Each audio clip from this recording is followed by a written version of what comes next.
Hello, my name is Sarah Etty. I'm a psychology PhD student at the University of Hull, and I'm researching attentional bias, itch and psoriasis. My main focus is on psoriasis, but for this video I'm going to be talking about two studies that I've done so far on attentional bias and acute itch. So what is attentional bias? As human beings, we only have a certain amount of available attention at any one time, and certain things are more likely to draw our attention than others based on what's relevant to us at the time. So a good example of this is Where's Wally? So as you know, there is a huge amount of information in a typical Where's Wally picture, and we can't possibly take it all in at once. And as the objective is to find Wally, your attention is likely to be drawn to anything stripy, or that could look a bit like Wally, as this is relevant to you at the time. So my research is focused on attentional bias, which is a form of information processing. It's the allocation of our visual attention either towards or away from a particular type of stimuli. And the type of attentional bias I will be talking about is attentional bias for threatening information.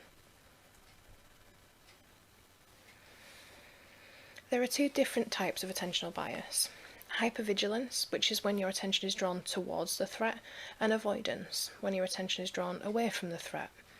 Hypervigilance and avoidance can be thought of as two ends of a spectrum of attention, where the middle is more balanced and unaffected by stimuli. In the research, people with anxiety and phobias have been shown to have an attentional bias for threatening information, but only one study on people experiencing itch and attentional bias has been done. This one study was by Van Laarhoven et al., and they showed that people who were experiencing itch demonstrated a hypervigilance towards itch-related threatening images. So we aimed to build on this research and completed two studies, one which examined attentional bias for itch-related threat words, and another for itch-related threat images, similar to the previous study by Van Laarhoven et al. In the first study using words, we gave participants either a histamine prick test, which is designed to induce itch, or a placebo before asking them to complete a reaction time task, in which they were briefly shown itch-related threat words such as itchy, scratching and rash, and some neutral words as well. In the second study, the procedure was exactly the same, except that instead of itch-related words, participants were shown itch-related images and alongside neutral images.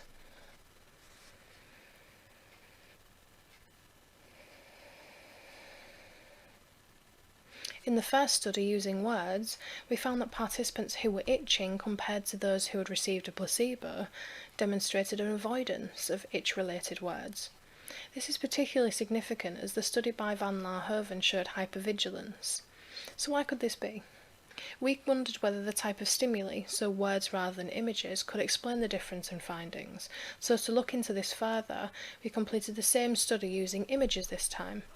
This study showed that participants showed hypervigilance or attentional bias towards the itch-related images, which echoes the findings of Van Laarhoven.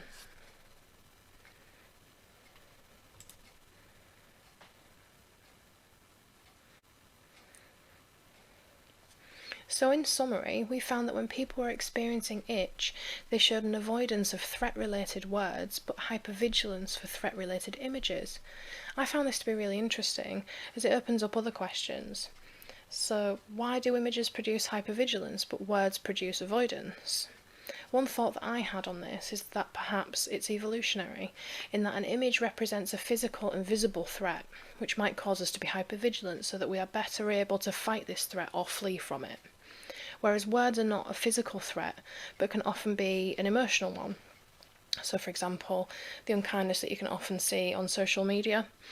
And as unkind words can't be fought, avoidance is perhaps the mechanism we have developed to be able to cope with this particular form of threat.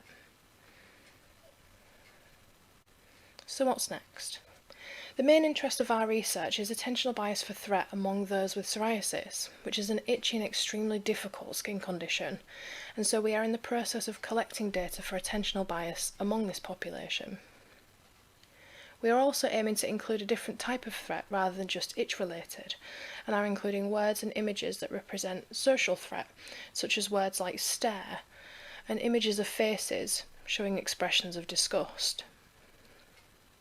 Once we have collected more data on this within the psoriasis population, we are also aiming to investigate how the length of time someone's shown a threat word or an image affects their attentional biases. If you'd like to ask anything or if you have any comments, I'd love to hear them, so do please leave a comment or send me an email to the address that I've written above this video. And thank you very much for watching.